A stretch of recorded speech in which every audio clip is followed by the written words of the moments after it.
Reverse sugar Tong splint is ideal for splinting fractures of the radius, ulna, or wrist.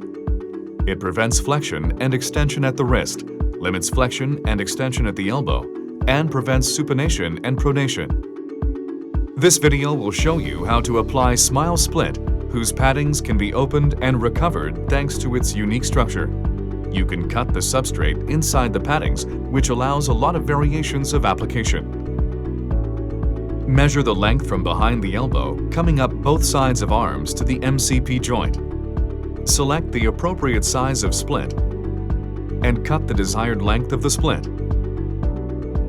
Open the splint and put on the substrate. Fold it in half and round the edges slightly diagonal with scissors. Cut slightly diagonal across the splint and round the edges as well.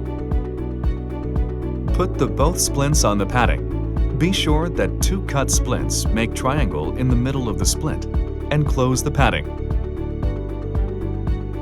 Cut the padding in the middle, following the triangle shape of the substrate inside the padding. Make sure not to cut the padding completely and leave 1 centimeter width of the padding.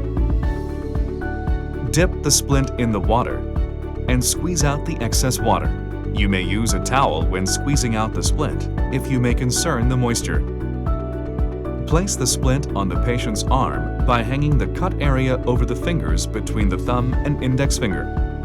Align the splint with the wrist and arm. Wrap the arm and splint with any kind of bandage. Begin with the wrist and go to the web space. For an ideal immobilization, repeat this step again. Proceed to overlap 50% the bandage toward to the elbow. Fold the one side of excess splint under the elbow and secure it with the bandage. And fold the other side of splint under the elbow. Keep wrapping around the elbow and tape it. Make sure that the elbow should be in position of 90 degrees. Mold the splint with the palm of your hands.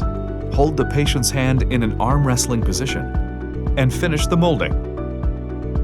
Make sure that the patient's hand has enough mobility to make a fist without any discomfort after application. And now you are done with Reverse Sugar Tong Splint.